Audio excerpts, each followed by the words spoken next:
We do have a talented crew, don't we? I've told y'all, people that visit the church say, how can there be so much talent in one spot and with so few people? And it's because we give you permission to be who you are. And we are all talented, creative beings of God, are we not? Yes. Thank you. I love this front row. It's really claiming it. Back row, I don't know. I may be picking on you later.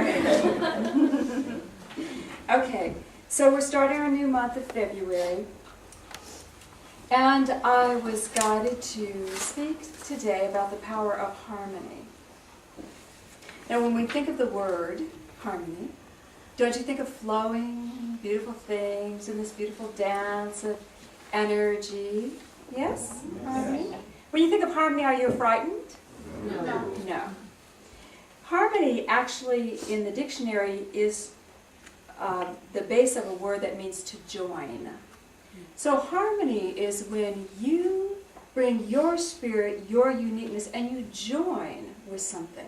You don't lose your sense of self with harmony. And that's why it's not scary to us, is it? Harmonize or harmony. All right. So, coming together in complementary frequencies is what we're talking about.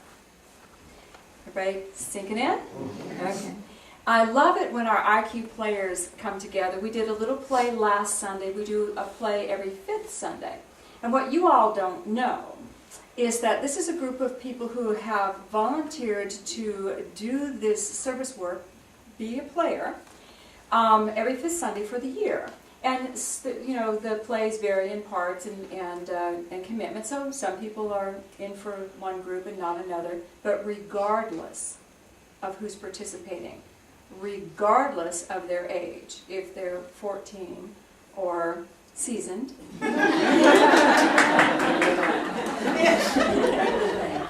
and regardless of the number of lines they have, we come in and we become a team. Everybody becomes a team.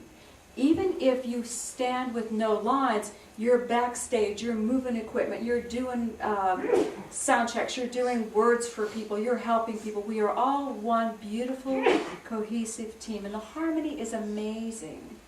It's amazing. And we do have divas, but never on stage. And never in our team.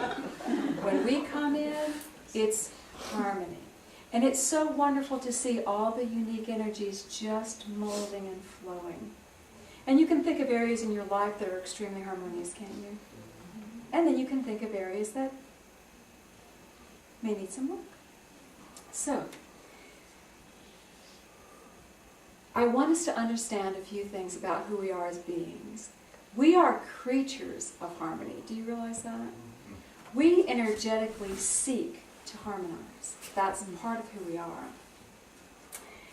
Our vibrations naturally begin to seek harmony first with our environment that we go into. This is why when we go in, we're vibrating. If the space, the environment is comfortable, we feel good, yes? If it's not comfortable, we go into discomfort, red alert. Something's not vibrating in harmony with me. Our bodies have this beautiful ability because they're seeking resonance. So that's why the universe teaches us in comfort or discomfort. And we realize that and we trust that. But I wanted to talk to you about the principles of energy very briefly. You will not be tested on this.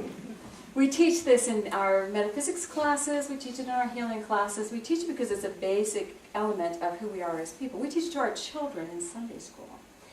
But the principle of energy, the first principle is entrainment. You are an energy being. You realize that? If we could take a picture of every one of you energetically, we would see this motion and movement and color and lights and sound. Because that's who you are. And entrainment, what happens as energy beings, the first thing that happens when energy beings come together is the weaker entrains to the stronger. The weaker tucks up under to the dominant frequency. Does everybody understand?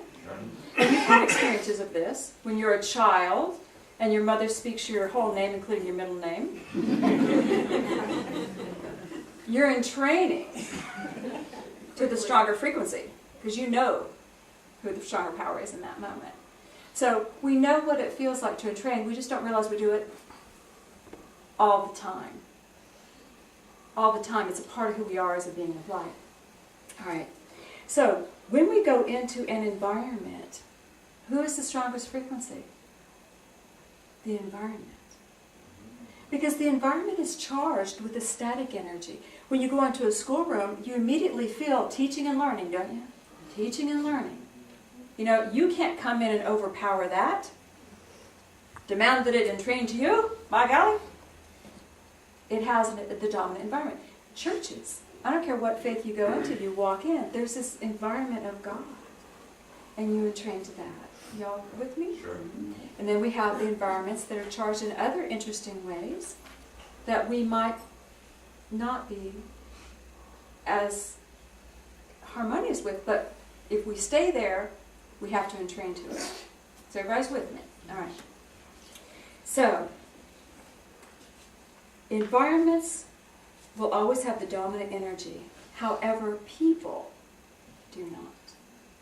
When we come one-on-one to people, what determines who has the strongest power is energy, and entrainment occurs based on that. And do you know what the strongest power is? Love. Thank you. When you're holding the frequency of love, you are holding the strongest power. And you're not demanding people do your will, because then you would not be in the frequency of love, would you? When you're in the frequency of love, you have the strongest power. So, harmony. If we entrain to a power stronger than ours, we can be engulfed by that energy. If we are engulfed in that energy, can we be in harmony with it?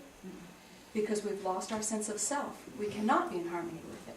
Harmony requires that we have a sense of self to harmonize. When we are in love and we entrain with someone in love, can we harmonize? We have not lost our sense of self. Jesus' teachings are all about love, are they not?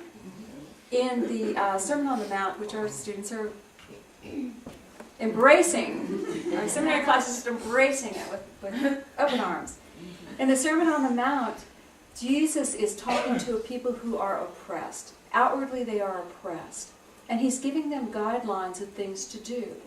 Be kind, be forgiving, don't judge. If someone hits you on the cheek, turn to him the other, which means, it's an idiom, you all know that, it's an idiom, that means take the wind out of their sails, settle your differences quickly.